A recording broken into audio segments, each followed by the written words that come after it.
নমস্কার, এই মুহূর্তে আপনারা দেখছেন আমাদের ভারত এক্সক্লুসিভ ইউটিউব চ্যানেল। এই মুহূর্তে সবচেয়ে বড় খবর, লোকসভা নির্বাচনের আগে গত কয়েক মাসে দফায় দফায় কেন্দ্র সরকার তাদের কর্মীদের ডিএ বা বকেয়া মহার্ঘ ভাতা বাড়িয়ে চলেছে। যেখানে আগে ডিএ 46% দেওয়া হতো, সেখানে এখন 50% দেওয়া হয়। অন্যদিকে নির্বাচন কমিশন লোকসভা নির্বাচন 2024-এর দিন ঘোষণার পরেই তড়িঘড়ি 4% ডিএ বৃদ্ধি করেছে রাজ্য সরকার। অর্থাৎ আগে যেখানে পশ্চিমবঙ্গের রাজ্য সরকারি কর্মচারীরা 10% হারে বকেয়া মহার্ঘ ভাতা দেওয়া হতো, এখন তাদের কিন্তু 14% করে ডিএ দেওয়া হয়।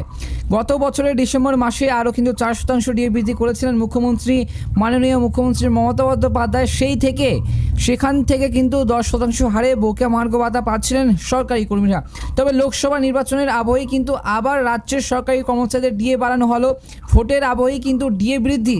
নিয়ম অনুযায়ী নির্বাচন চলাকালীন কোনো রাজ্যে বকেয়া মহার্ঘ ভাতা বৃদ্ধি হয় না। সেক্ষেত্রে ডিএ বাড়াতে হলে কিন্তু নির্বাচন কমিশনের অনুমতি প্রয়োজন পড়ে এবং প্রয়োজন ছাড়া কিন্তু ডিএ দেওয়া হয় না। তবে এই সবের মধ্যেই কিন্তু এবার মাঝেই লোকসভা নির্বাচনের মাঝেই ভোটের আবহে কিন্তু সরকারি কর্মচারীদের আরেকবার ডিএ বৃদ্ধির ঘোষণা করা হলো অর্থ দপ্তরের তরফ থেকে। তবে সেটি পশ্চিমবঙ্গে নয়। এই সংবাদটি কিন্তু এবার পেতে চলেছে জম্মু ও কাশ্মীরের সরকারি কর্মচারীরা।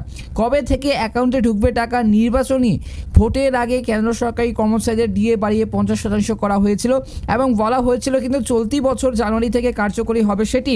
কিন্তু গতকাল অর্থাৎ মঙ্গলবার এই যে দপ্তরের কোর্স ডিভিশনে একটি নির্দেশিকা জারি করে, যেখানে কিন্তু বলা হয়েছে সপ্তম বেতন কমিশনের অধীনে বা অনুযায়ী মে মাসের কিন্তু বেতন সঙ্গে বর্ধিত ডিএ ঢুকবে সরকারি কর্মচারীদের অ্যাকাউন্টে।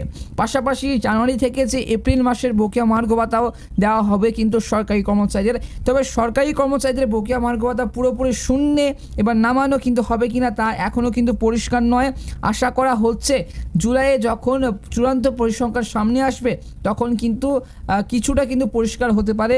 তখন ডিএ বৃদ্ধির কিন্তু বিষয়টি অনুমোদিত হলে পুরোপুরি কিন্তু স্পষ্ট হতে পারে কিন্তু জানিয়ে দিয়েছেন রাজ্য সরকার। এবার প্রশ্ন হচ্ছে যে এই মুহূর্তে যেটি খবর আসছে পশ্চিমবঙ্গের রাজ্য সরকারি কর্মচারীদের থেকে, ভোটের মাঝে কিন্তু ডিএ নিয়ে বড় ঘোষণা মমতার। রাজ্য সরকারি কর্মচারীদের লাগলো লটারি, মিলবে বাড়তি টাকা, এমনই কিন্তু একটি খবর রয়েছে। জানুন আজকের এই ভিডিওতে। আজকের আমাদের এই চ্যানেলে যদি নতুন হয়ে থাকে অবশ্যই চ্যানেলটিকে সাবস্ক্রাইব করে পাশের বেল আইকনটা অবশ্যই ক্লিক করে রাখবে। ডিএ বা বকেয়া মহার্ঘ ভাতা পাওয়ার জন্য সরকারি কর্মীরা অধীর আগ্রহে কিন্তু অপেক্ষা করে থাকেন। তার সত্ত্বেও কিন্তু পশ্চিমবঙ্গের রাজ্য সরকারি কর্মচারীরা সংগ্রামী যৌথ মঞ্চে কিন্তু ডিএ আন্দোলন করে থাকেন। তবে এই পশ্চিমবঙ্গের সরকারের ডিএ নিয়ে কিন্তু বারবার নিরাশই হতে হয়েছে। বিগত প্রথম বছর ধরে মানে 1 বছর ধরে সেই সরকারি কর্মীরা রোজ জল অপেক্ষা করে আন্দোলন করে যাচ্ছেন। যদিও নবান্নের তরফে 2 দফায় ডিএ বাড়ানো হয়েছে, কিন্তু তাতেও খুশি নন সরকারি কর্মচারীরা। তাদের দাবি কেন্দ্র হারে ডিএ দিতে হবে। যদিও পশ্চিমবঙ্গ সরকার এখনোই কেন্দ্র হারে ডিএ দিতে প্রস্তুত নয়। তবে এরই মাঝে ডিএ নিয়ে ভোটের মাঝে যে বড় সড়ো ঘোষণা করে দিলেন খোদ মাননীয় মুখ্যমন্ত্রী মমতা বন্দ্যোপাধ্যায়। আর এই ঘোষণার ফলে পশ্চিমবঙ্গের লক্ষ লক্ষ সরকারি কর্মী আশায় বুক বাঁধছেন। কি এমন ঘোষণা করলেন মুখ্যমন্ত্রী, আসুন জেনে নেওয়া যাক। ডিএ নিয়ে বড় ঘোষণা মমতা বন্দ্যোপাধ্যায়ের। একটি দৈনিক সংবাদ মাধ্যমে রিপোর্ট অনুযায়ী ভোটের প্রচারে মেদিনীপুরের এগোড়ার জনসভা থেকে মুখ্যমন্ত্রী মমতা বন্দ্যোপাধ্যায় ডিএ নিয়ে যে বিরাট বড় ঘোষণা করেছেন। মুখ্যমন্ত্রী বলেন, আমরা বলেছিলাম বাজেটে বলা আছে প্রথম মে থেকে মানে 1 মে থেকে 4% ডিএ পে কমিশনের টাকাটা দেওয়া হবে। 1 মে মানে আসলে টাকাটা আপনারা হাতে পাবেন 1 জুন থেকে। কিন্তু আমি তো আপনাদের দিদি হই, আমি আলোচনা করে ঠিক করেছি আমরা 1 মে থেকে টাকাটা দেব না।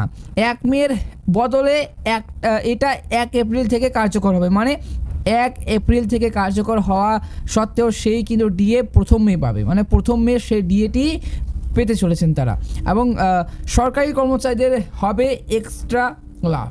মুখ্যমন্ত্রী এগোড়ার জনসভা থেকে ডিএ নিয়ে বলেন, 1 জুন থেকে গিয়ে যে এই টাকাটা পাবেন রাজ্যের সরকারি কর্মীরা, এপ্রিলের বেতনের সঙ্গে যে বাড়তি ডিএর টাকাটা পাওয়ার কথা তাও কিন্তু সেদিন পেয়ে যাবেন। এবার রাজ্য সরকারি কর্মীরা খুশি তো। 1 মাসে তাহলে কিন্তু বাড়তি হলো, কত হলো, অনেক বাড়বে। সবার মুখে হাসি থাকুক, আমি এটুকুই চাই। তো মুখ্যমন্ত্রী মমতা বন্দ্যোপাধ্যায় এই বক্তব্য দেওয়ার পর বললেন, আমার ক্ষমতার মধ্যে থাকলে আমি করে দেবো। তবে ভোটের মধ্যে সেই খোদ মুখ্যমন্ত্রী মমতা বন্দ্যোপাধ্যায় এই ঘোষণার অনেকেই কিন্তু সেই লাভ হবে সরকারি কর্মচারীদের 1 মে থেকে সেই নয়, এবার 1 এপ্রিল থেকে কিন্তু বর্ধিত 4% ডিএ লাগু হয়ে যাবে, যার জেরে সরকারি কর্মচারীদের এখন কিন্তু বাড়তি লাভ হবে।